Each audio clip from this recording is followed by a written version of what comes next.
Graças e paz, Igreja do Amor. Boa noite. E quem está feliz de estar aqui nessa noite? Essa tarde, né? Noite ainda falta 1 minutinho para a noite. Olha para essa pessoa linda que está do seu lado. Fala para ela o quanto que você está feliz por ela estar aqui. Se é alguém que atendeu o seu convite para estar aqui nessa tarde, agradece a ela. Diz quanto você está feliz por ela ter aceito o convite. Mas já vai avisando, ó, te prepara. Deus tem uma palavra poderosa para a sua vida. E chegamos ao final do mês da família.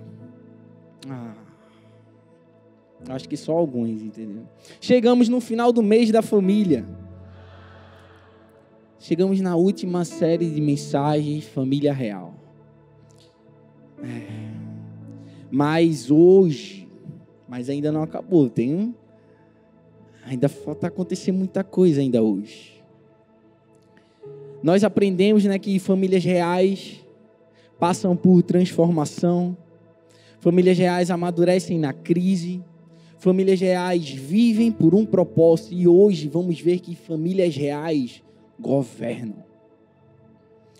E é importante entender que a família sempre será um local de exercer e ensinar o temor ao Senhor. Ter o meio familiar como um lugar de amor, proteção e direcionamento não pode jamais deixar de ser também um lugar de exortação e um lugar de disciplina. Sim, na nossa família precisa ter disciplina, precisa ter ensino, precisa ter repreensão. Quantos jovens estão crescendo fora dos seus propósitos e deixando de viver todo o potencial pelo qual foi criado? Quantos adolescentes e crianças chegam a uma vida adulta com muita provisão material, superproteção emocional, mas não tem limites e, consequentemente, vivem sem direcionamento? Muitos pais negligenciam o papel de introduzir princípios básicos. E hoje é o melhor dia, o dia da família, o dia onde a gente apresentou crianças no altar do Senhor. Um domingo onde a gente passou, com certeza muitos de nós, uma tarde em família. E hoje estamos aqui em família, para podermos aprendermos um pouco sobre esses princípios básicos que não podem faltar no meio familiar. Quando nós falamos de famílias cujos pais não exercem a sua autoridade no lar, não ensina sobre respeito, submissão e temor, logo nos vem à cabeça que essas famílias não conhecem a palavra ou são famílias que não são cristãs. Mas hoje entendemos que isso pode acontecer em todos os lares, inclusive em lares cristãos. Muitos pais cristãos estão se negligenciando tempo em não poder ensinar princípios básicos, a base para que uma criança possa crescer debaixo da obediência e no temor a Deus. E nós temos que entender que a falta do zelo por aquilo que Deus coloca em nossas mãos trará consequências imediatas e futuras. Porque a nossa omissão na família é o mesmo que ser negligente com o corpo de Cristo. Ou seja, diante do Senhor, se nós não somos excelentes na nossa casa, no tratar da nossa família, no ensino, no cuidado, nós não vamos conseguir ser excelentes em canto nenhum. Eu não posso dizer que eu posso fazer bem feito aqui na igreja se algo na minha casa está torto ou errado. Eu preciso dar o meu melhor. Eu preciso me dedicar por completo na minha casa, no meu primeiro ministério onde o Senhor estabeleceu, para que isso seja refletido em todas as coisas que eu faço. seja no ministério, seja na célula, seja no trabalho. Porque se eu não conseguir governar em casa, eu não vou conseguir governar em canto nenhum. E um exemplo de liderança na casa do Senhor, que não conseguiu transmitir de maneira eficaz o temor para os seus filhos, foi na casa do profeta Eli.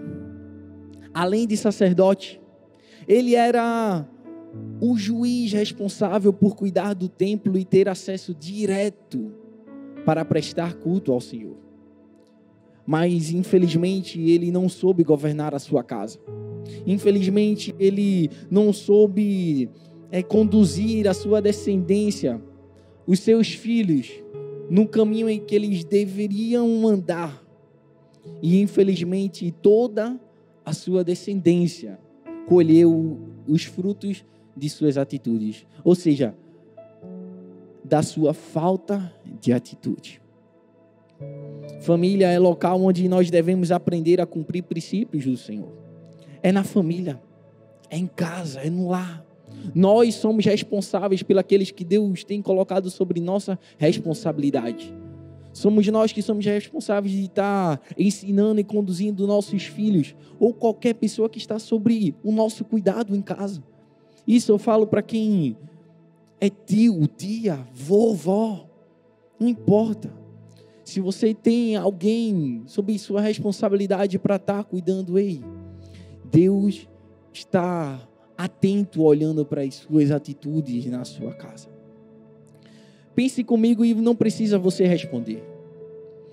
Se Deus fosse eleger alguém para tomar conta da terra enquanto Ele está no céu, as suas atitudes te elegeria para esse papel?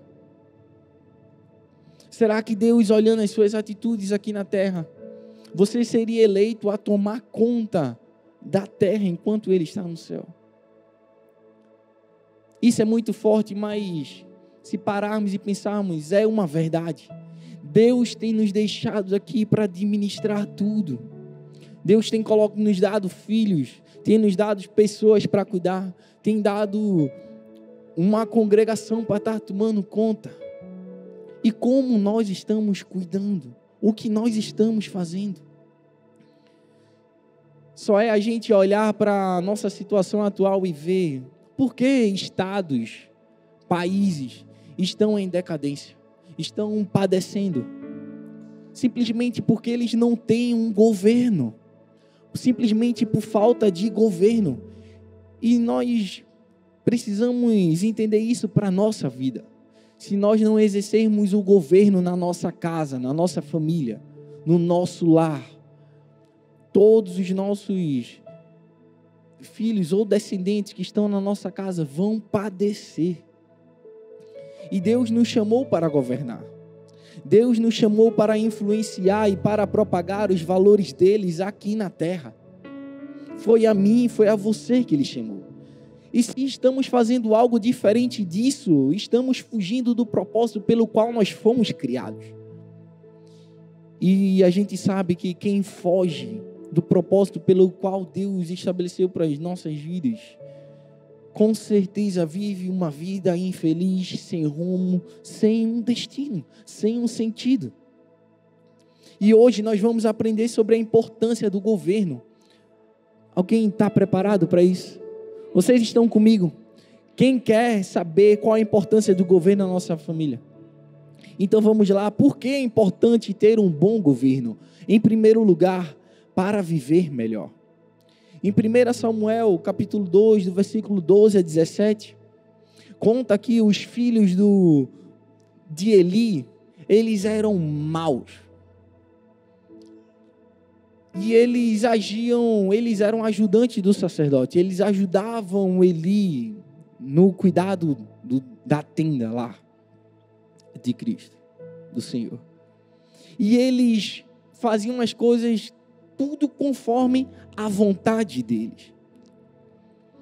As pessoas de Israel chegavam até a tenda para prestar sacrifícios, e eles tinham por direito de, quando a carne que as pessoas estavam levando para sacrifício estivessem cozinhando, estivesse lá na caldeira, onde for, estivesse cozinhando e estivesse já perto de assar, eles tinham um garfo de 3 pontas onde eles enfiavam, e tudo que aquele garfo conseguia pegar era por direito de quem trabalhava cuidando da tenda. Mas ele, muito antes da carne chegar a cozinhar, eles queriam pegar das pessoas aquilo que seria de sacrifício para Deus. Eles simplesmente diziam: me dá aí parte dessa carne aí gordurosa. Não, mas deixa queimar, deixa eu entregar em sacrifício. Não, se você não entregar, eu vou tomar a força. Algo que era para ser sacrifício para Deus, eles estavam simplesmente ignorando aquele momento, aquele sacrifício, aquela adoração a Deus, e eles estavam agindo por conta própria. E sem dúvida alguma, Eli, o seu pai, ele sonhava e imaginava que a sua descendência iria dar continuidade ao trabalho, àquilo que ele fazia, a sua função. Eles iam continuar trabalhando no templo como homens de Deus, e eles seriam futuros sacerdotes. Isso porque se baseava na hereditariedade, que os filhos continuavam a função dos pais. E também pela lógica dizia que seus filhos iriam herdar a sua função. Mas infelizmente, ao contrário do que Eli pensava, a lógica ou tradição não tem mais valor que um coração aliado com o Senhor. Independente se ele era da linhagem de um sacerdote e ele teria que assumir aquela função, como eles não tiveram um coração submisso a Deus, obedientes, com temor ao Senhor, eles acabaram perdendo o privilégio de dar continuidade aos trabalhos no templo. Eles perderam o privilégio de ser pessoas influentes, de estar ali prestando culto pertinho do nosso Deus. Porque Eli acreditava que os erros dos seus filhos não iria comprometer o futuro deles. Por um momento ele achou que o erro dos seus filhos não ia comprometer o futuro deles, muito menos de toda a nação. Mas quando ele cometeu o pior dos seus erros, que foi a conivência com o erro, tudo mudou. E aquele que poderia permanecer com o privilégio de prestar culto ao Senhor, não mais fariam, e todo o povo sofreria com as consequências do erro da casa de Eli. 1 Samuel 22, 25 diz assim: Eli já estava muito velho. Ele ouvia falar de tudo que seus filhos faziam aos israelitas. E também que eles estavam tendo relações com as mulheres que trabalhavam na entrada da tenda sagrada. Então ele disse: por que vocês estão fazendo essas coisas? Todos me falam mal de vocês, todo o mal que vocês andam praticando. Parem com isso, meus filhos. Eu estou ouvindo o povo do Senhor dizer coisas terríveis a respeito de vocês. Se uma pessoa peca contra outra, o Senhor pode defendê-la, mas quem pode defender aquele que peca contra Deus? Mas eles não ouviram o pai, pois o Senhor havia resolvido matá-los. Além de Eli saber das práticas daqueles que o auxiliavam, o que já era suficiente para ele tomar as providências necessárias para tirar os seus filhos dali, ele tinha conhecimento dos comentários das pessoas em sua volta sobre seus filhos. E mesmo assim o sacerdote, ele não teve coragem para confrontá-los, não teve coragem para afastá-los daquela atividade. Ele não teve coragem para confrontar e não se posicionou. Naquele momento, o juiz foi omisso e conivente com tudo. Em Provérbios 3, versículo 11 e 12 diz: Filho meu, não rejeites a correção do Senhor, nem te enfades, nem te entristeças. da sua repreensão, porque o Senhor repreende aquele a quem ama, assim como o pai ao filho a quem quer bem. É verdade ou não é? Nós como pais, nós só reclamamos com o nosso filho, damos uma tapinha porque nós queremos ver o bem do nosso filho, queremos educar, queremos mostrar que o que ele está fazendo naquele momento, ele está doendo em sua mão, está doendo porque está apanhando, porque ele está fazendo algo errado. Não porque a gente tem prazer em ver ele chorando, não, porque a gente o ama e quer ver ele crescer e aprender. A verdade é que Deus disciplina seus filhos para que eles possam aprender a ser corrigidos. Eles aprendam a ter um coração ensinável. Então, quem somos nós para sermos omissos aos erros dos nossos filhos, se nós o amamos? Nós podemos perceber que Eli, ele era totalmente parcial em tratando ao erro dos seus filhos. Porque Ana, quando chega no templo chorando, clamando, ele, por falta de discernimento, ele entende e enxerga como se ela estivesse embriagada, bêbada. Mas naquele momento ela estava em prantos, uma mulher angustiada, buscando a Deus. Então podemos ver que com as pessoas de fora ele tratava o templo como algo sagrado, que ela não poderia ir embriagada para o templo. Mas os seus filhos pintavam e bordavam e ele não se posicionava.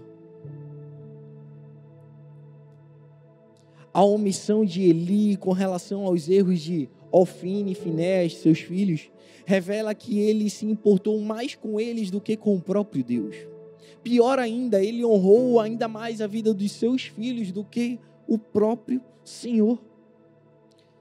E a falta de atitude de Eli o tornou não apenas cúmplice, mas responsável pela ausência do caráter aprovado dos filhos. Todos nós, seres humanos, nascemos com a qualidade e o potencial de desenvolver um caráter na nossa vida.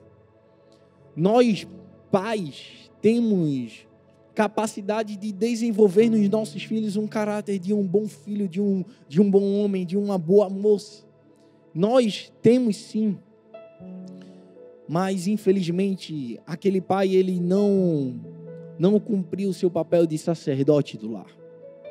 Ele simplesmente se omitiu ou nesse período ele colheu da sua omissão. Simplesmente viu que tudo aquilo que os filhos estavam fazendo estava comprometendo não somente o futuro deles, mas de toda a sua descendência. Sem esse esforço de querer desenvolver o caráter nos seus filhos, nos nossos filhos, os nossos filhos tendem a desenvolver, no lugar de um espírito de obediência e submissão e humildade, um espírito rebelde, um espírito de independência. Ou seja, um terreno fértil para que o pecado venha e os desejos da carne falem mais alto do que qualquer outra coisa. Foi exatamente o que aconteceu com Ofni e Finéias. Devido à negligência do seu pai e à falta de disciplina e repreensão durante a sua infância, um legado geracional que era passado de pai para filho foi quebrado. O fato de Eli ser pai de 2 homens incrédulos não o justificava para ele ser cúmplice do erro dos seus filhos. Não justificava ele ser cúmplice dessa incredulidade. Porque nós podemos e devemos extrair o melhor dos nossos filhos. Nós precisamos extrair o melhor da nossa casa. Nós precisamos nos esforçar e nos dedicar para extrair o melhor de quem está debaixo da nossa autoridade, de nossa responsabilidade.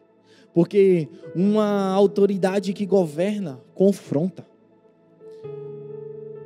Nós não podemos dizer que temos autoridade se nós simplesmente não nos posicionamos como pais firmes, querendo educar os nossos filhos e simplesmente passamos a mão sobre o erro, sobre uma birra, sobre uma rebeldia, uma desobediência, uma mentira. Não. Uma autoridade que governa, ela confronta. Nós precisamos mostrar, sentar e dizer: ei, está errado, filho. Não é assim. Por esse caminho não vai dar certo. Os corações de Ófni e Finéias não estavam alinhados com o propósito de Deus. Mesmo assim, poderia ter sido confrontados para um realinhamento de comportamento. E nesse ponto, lá no versículo 27 e 29, veio um homem de Deus a Eli e disse: assim diz o Senhor, acaso não me revelei claramente a família de seu pai, quando eles estavam no Egito sob o domínio de Faraó? Por que vocês zombam de meu sacrifício e da minha oferta que determinei para a minha habitação?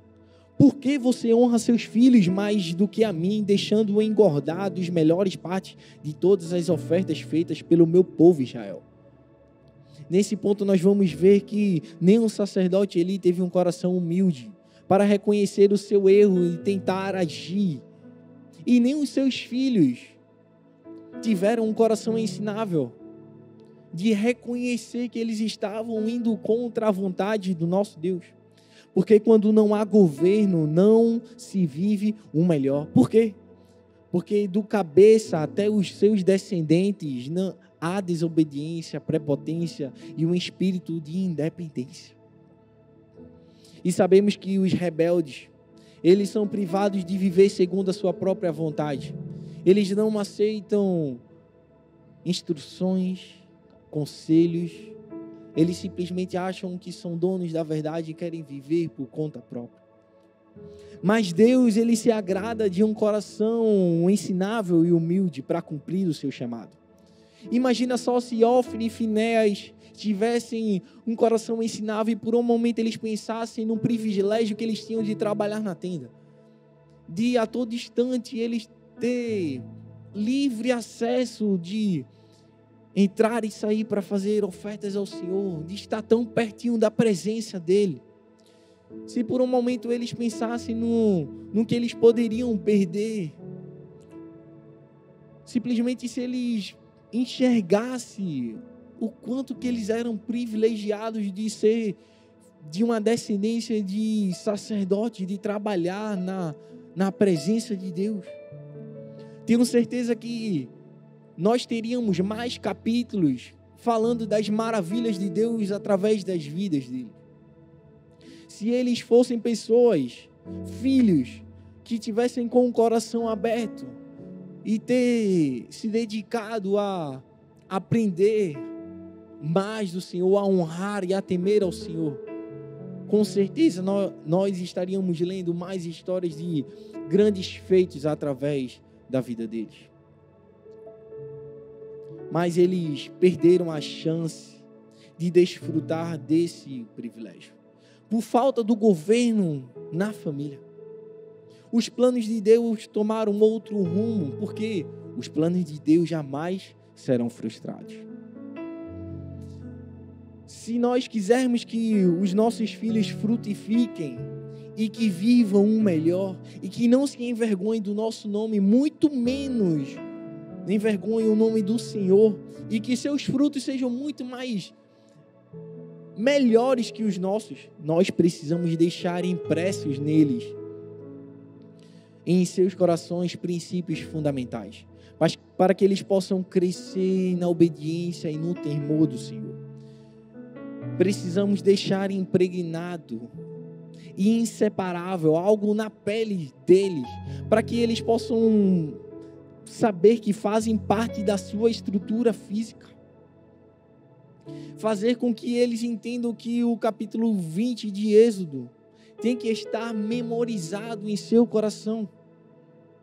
Porque amar ao Senhor e honrar pai e mãe tem que ser uma verdade absoluta, incontestável, indiscutível, desde os primeiros dias de sua vida.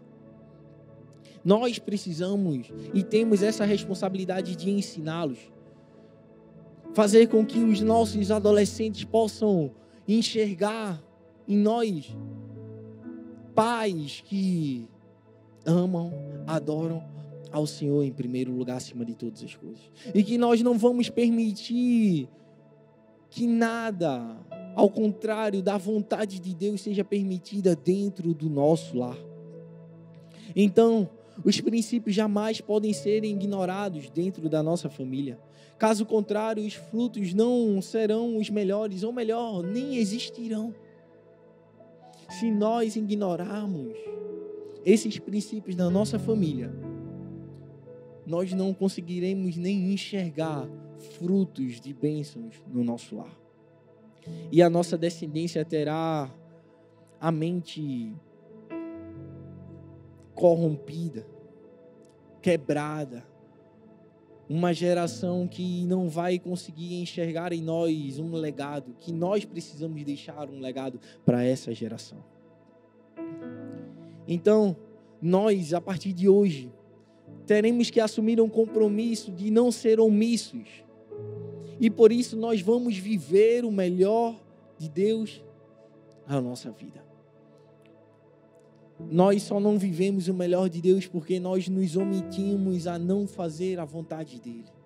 Nós nos omitimos a não permanecer na sua verdade. E nós precisamos nos posicionar. Nós não podemos ser omissos. E em segundo lugar, porque é importante ter um bom governo, é para deixar um legado, como eu falei. E em 1 Samuel 2, 30, 32 diz assim: portanto o Senhor, o Deus de Israel, declara: prometi à sua família e à linhagem de seu pai que ministrariam diante de mim para sempre. Mas agora o Senhor declara: longe de mim tal coisa. Honrarei aqueles que me honram, mas aqueles que me desprezam serão tratados com desprezo. Deus não constituiu, não criou a família para fracassar. Não, de forma alguma. Mas para transmitir um legado e viver as promessas dele. Ei, sua família foi criada para viver as promessas de Deus. Ele não deu autoridade aos pais para que não fosse respeitada, não. A autoridade que ele deu a pai e mãe foi para ser respeitada na sua família. Ei, adolescentes, jovens que moram ainda com seus pais, Deus deu autoridade aos seus pais. Então, honrem pai, mãe, para que os seus dias se prolonguem cada vez mais na presença dele. Não esqueçam isso. Obedecer pai e mãe. Obedecer pai e mãe. Ah, não moro com minha mãe, não moro com meu pai, obedecer pai, mãe, tia, avó, quem estiver sob autoridade na casa de vocês. Quando nós olhamos para a palavra de Deus, a nossa tendência é achar que os exemplos que temos é somente exemplos que podemos ser seguidos. Mas como essa história da família de Eli, nós podemos ver que existem exemplos a ser seguidos e existem exemplos que nós não podemos seguir de jeito nenhum. Nós aprendemos com os acertos, porque Eli acertou quando ele ensinou a Samuel. O profeta Samuel aprendeu com ele. Foi um comando da palavra de Eli para Samuel que ele teve uma experiência e um encontro com Deus. Mas nós também aprendemos com o erro de Eli, ao não cuidar, ao não ensinar aos seus filhos. Antes de continuarmos, é importante a gente entender a diferença entre herança e legado. Embora muitos dicionários mostram que essas duas palavras sejam sinônimos, existe uma pequena diferença que é muito importante para nós e precisamos carregar isso em nosso coração. Herança representa todo o bem móvel ou imóvel que recebemos de alguém, quer seja por testamento ou por direito no ato de sua morte. Em outras palavras, a herança nos fala de coisas naturais. São bens que nós deixamos para os nossos filhos quando nós morremos. Agora, legado. Legado nos fala de princípios. Nos fala de valores, de exemplo de vida, de referencial. Legado nos fala de vida. Herança é algo que um dia acaba, se perde. Agora, legado é algo que você recebe e que permanece por toda a sua vida. Talvez você não vá conseguir deixar uma boa herança para os seus filhos. Mas deixa eu te dizer uma coisa, não se sinta acusado por isso, não se sinta culpado por isso, não. O que realmente importa é o legado. Não adianta nada você deixar R$1 milhão de herança e não deixar nenhum legado para os seus filhos. Não deixar nenhum legado para a sua casa. Não adianta nada você deixar uma Bíblia de herança para os seus filhos se você não deixa um legado de fé e oração e busca a Deus. Porque o seu legado será algo que você construirá em seus corações. E além disso, não tem prazo de validade, é para a vida toda. Passará de geração em geração.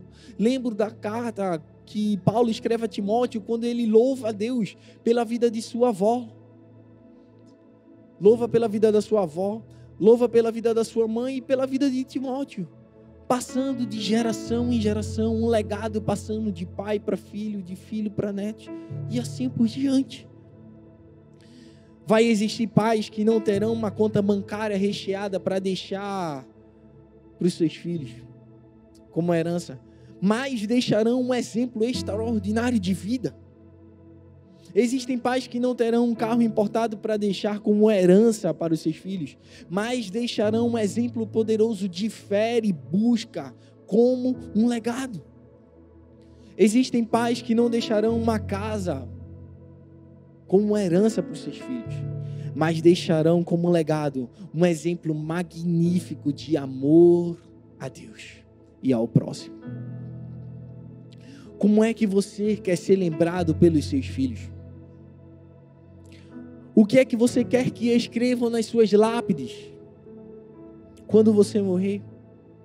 Isso nos fala de legado. Como você quer ser lembrado? Na sua ausência, como você é lembrado? Quando você deixar o trabalho onde você está para ir para o melhor, em nome de Jesus, como as pessoas vão se despedir de você? Comemorando, glória a Deus, até que enfim ele foi embora, ou simplesmente chorando pela falta que você vai fazer, não pelo que você é, mas pela glória de Deus que é manifestada através da sua vida. Um dos principais legados que nós temos que deixar para a nossa geração e para a próxima geração é a nossa fé e o nosso temor a Deus. E existe uma diferença entre medo e temor. Existem pais que têm levado seus filhos a terem medo de Deus e não temor de Deus. E isso está errado. Porque o medo nos afasta do Senhor e o temor não. O temor nos aproxima dele. Por exemplo, dizem que a Praia de Piedade é uma praia maravilhosa de tomar banho. E Deus abençoe quem for para lá. Eu não vou. E se eu for, nada contra quem mora lá. E se eu for, é simplesmente para chegar na beira e olhe lá, molhar os pezinhos assim, porque lá tem um peixinho que gosta de dar uma mordidinha. Medo nos afasta. É verdade ou não é? Existem pais que têm ensinado seus filhos a terem medo de Deus. E o resultado é que ao invés deles correrem para Deus, eles estão correndo de Deus. E eles não vão querer correr de Deus. Agora, o temor me leva a me aproximar do Senhor. O temor me leva a me relacionar com Ele, com Deus. Porque eu sei que Ele me ama. Só que eu não posso fazer isso de qualquer jeito. Eu sei que Deus me ama e Ele me quer, Ele ama quando eu estou na presença dEle, mas eu não posso fazer de qualquer forma, de todo jeito, não. O temor me leva a me relacionar com respeito e com reverência a Ele. E isso era tudo que os filhos de Eli não tinham. Eles não tinham temor a Deus, eles não tinham reverência à presença. E no versículo 12 de 1 Samuel, capítulo 2, diz que os filhos de Eli eram filhos de Belial e que não se importavam com o Senhor. Deixa eu contar para vocês. Na mitologia cananeia, havia uma figura chamada Belial. E ele era o principal inimigo do povo de Deus. Inclusive, alguns estudiosos dizem que Belial era, na verdade, o demônio da arrogância e da loucura. Ou seja, quando a pessoa era chamada de filho de Belial, era praticamente, a pessoa está dizendo assim, ó, filho de diabo. E era assim. E foi justamente dessa forma pelo que os filhos de Eli foram chamados. Meu Deus. Isso é muito forte. Eli cometeu 2 grandes erros. Ele não ensinou o seu filho no caminho certo, quando eles eram pequenos. Por isso, eles estavam agindo naquela maneira quando adulto. Quando criança, eles não foram ensinados a temer ao Senhor, e quando eles eram adultos, eles simplesmente ignoravam a presença de Deus. Ele não construiu a base para o legado. Ele não governou, ele não disciplinou seus filhos, ele não podou as arestas. E é responsabilidade nossa estar educando, mostrando o caminho em que nossos filhos devem caminhar. Ei, filhos, entenda, seus pais amam vocês. É por amor que eles dizem não. É pelo cuidado. Entendam, não é perseguição, não. É para moldar e formar o seu caráter. É para quando vocês se tornarem adultos, vocês não se tornarem homens e mulheres mimadas. Por isso que tem que fazer tarefa em casa assim, varrer, lavar prato, moldando o caráter, moldando o coração. Nós não podemos negociar princípios. Nós não podemos vender conceitos, não. Nossos filhos seguirão os nossos passos, nossos exemplos. E os nossos netos precisarão de nossas referências para sobreviverem e permanecerem na presença de Deus. A palavra do Senhor diz, ensina a criança no caminho em que deve andar. E ainda quando for velho não se desviará dele. Provérbios 22:6. Em outras palavras, o que a Bíblia está dizendo é que existe um tempo certo para ensinar, instruirmos os nossos filhos. É na infância. É quando eles é agora de criança mesmo que eles estão mais abertos para receber os ensinamentos. Que eles estão mais sujeitos a nos ouvir. Para quando chegarmos adultos, eles já terem a disciplina de escutar, de entender, ter discernimento de que eles são filhos. Quantas vezes nós falamos que não tem mais crianças e filhos como antigamente, mas o que é que acontece? Será que nós não temos sido pais como antigamente? Pais que ensinam, pais que disciplinam, pais que têm paciência para ensinar 100 vezes se for necessário. Não simplesmente dar um celular para que a criança fique quieta. Claro, gente, eu sei, eu tenho um filho de 5 anos e eu sei o tempo certo. Mas nós não podemos simplesmente ignorar o fato de que temos a responsabilidade de educar o nosso filho. E ele precisa entender que não, agora não é hora. Agora não é hora, papai. Pode chorar, pode espernear, mas você não vai. Agora não. Mas vai ter hora que sim. Nós precisamos ser sábios e entender. Deus nos confiou filhos em nossas mãos. E nós somos responsáveis de ensiná-los e moldá-los o caráter deles.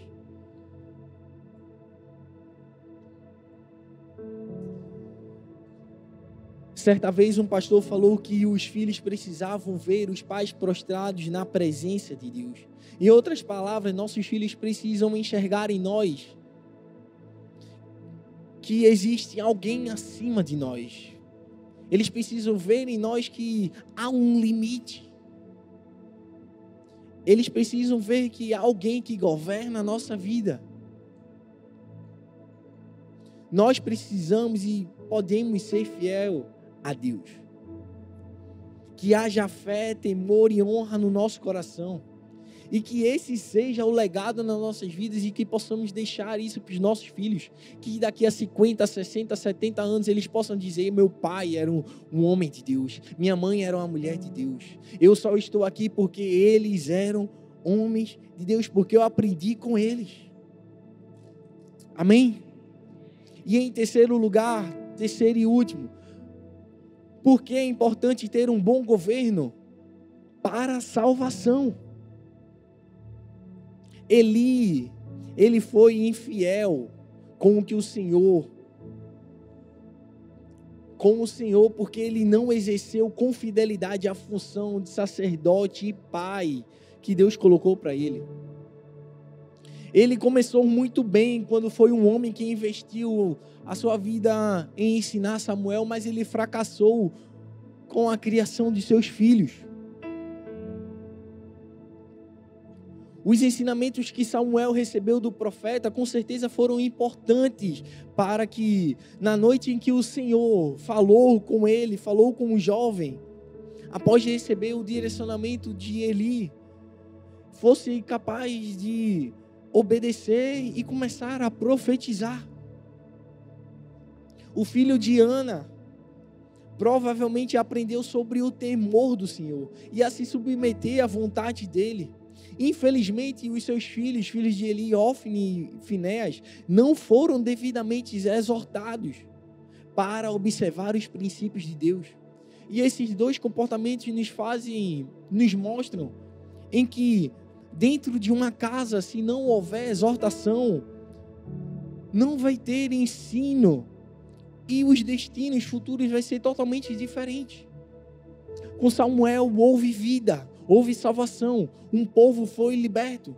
E através de Ofni e Finéas, através da desobediência, da desonra, simplesmente uma geração deixou de viver o melhor que Deus tinha para a vida deles. E lá em 1 Samuel capítulo 3, do versículo 1 ao 10, conta um encontro que Samuel teve com Deus.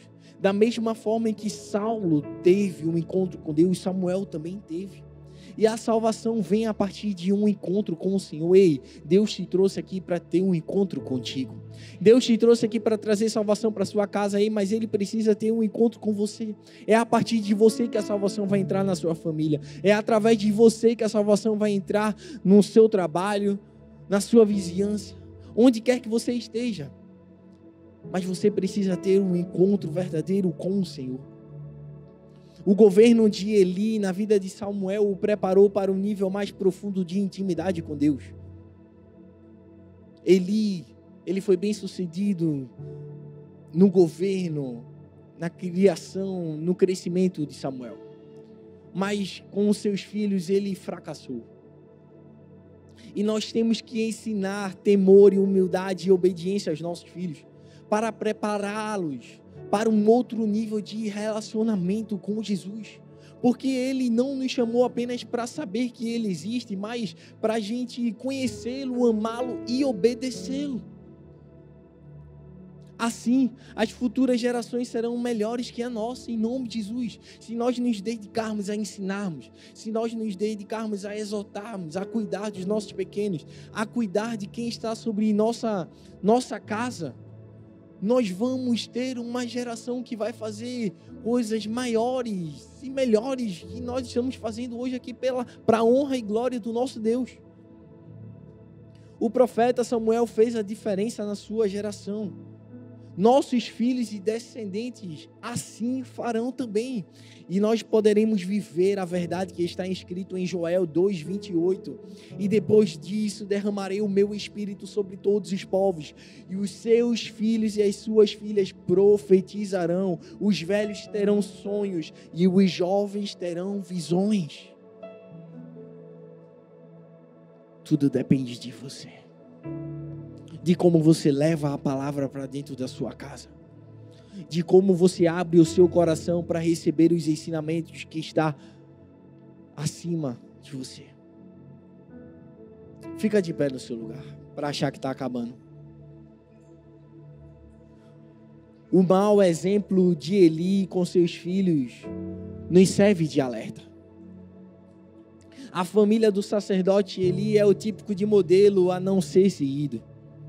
Mesmo o sacerdote sendo homem de Deus e a sua descendência tendo a promessa de viver na casa de Deus, a falta de temor a ele por parte dos seus filhos e a sua omissão na hora de governar o seu lar, a sua casa, fizeram com que toda a sua família deixassem de viver nos caminhos do Senhor. Você entende a responsabilidade que está sobre a sua mão, sobre a sua vida? Você é responsável pela sua família. Por isso, hoje, é o tempo de nós nos levantarmos e nos posicionarmos para que, através de nós, se iniciem os melhores tempos da nossa vida. Se iniciem as promessas de vida na nossa família. E as futuras gerações que vão viver o melhor de Deus e vão receber o legado que nós estamos deixando. Mas para isso, nós precisamos realinhar os nossos valores sobre governo. Nós precisamos nos posicionarmos. Nós hoje precisamos nos posicionarmos em governar a nossa casa, em instruir quem está debaixo da nossa responsabilidade. E se por algum momento você está dizendo assim, mas eu não tive um pai, uma mãe que governou o meu lar, eu não sei como fazer, eu não tenho. Ei, você tem um Deus que está te ensinando e está te chamando para perto para te capacitar. E Ele te capacita. Na sua palavra tem todas as instruções. É só simplesmente abrir a palavra de Deus e aprender com Ele aquilo que Ele quer que sejamos para a nossa família. Nós simplesmente não podemos nos omitir e achar que não é responsabilidade nossa trazer a presença de Deus para a nossa casa. Nós precisamos viver e nós podemos viver o melhor de Deus na nossa família. Mas para isso nós precisamos nos posicionar. Nós precisamos nos dedicar mais tempo para nossas famílias, para os nossos filhos. Nesse momento em especial, eu gostaria de pedir para que, se você estiver com sua família aqui, pai, mãe, irmão, se você não estiver, mas estiver com sua célula aí, estiver com seu líder, fica junto, dá um abraço nele aí. Tenha um momento de oração, agradecendo pela família que você tem, mas a partir de agora, se posicionando como sendo um governante fiel que teme ao Senhor pela sua casa. Nesse momento, orem para que seja estabelecido o governo de Deus na sua família, na sua célula, no seu trabalho. Que a partir de você possa trazer a presença dele a ser manifestada na sua casa. Vamos lá? Pai, nós queremos nesse momento em oração te agradecer por tudo que o Senhor falou aos nossos corações. E tenho certeza que vamos sair daqui, Pai, de cabeça erguida, tendo a certeza que nós somos responsáveis pela nossa família.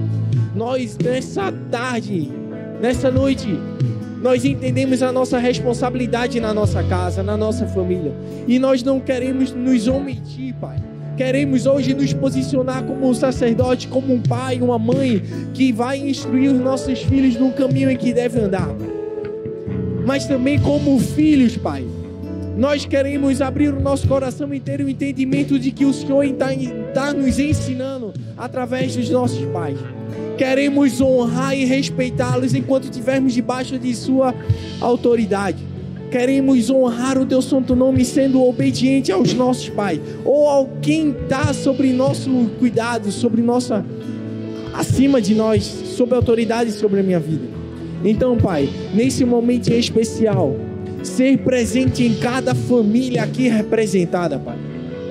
Que o Teu Espírito Santo seja o governo de cada lar aqui, Pai. Que o Teu Espírito Santo possa se manifestar de uma forma como nunca se manifestou antes. Que nós possamos ser esse instrumento, Pai, de bênção e de transformação na vida da nossa família. Que possa começar a partir de mim.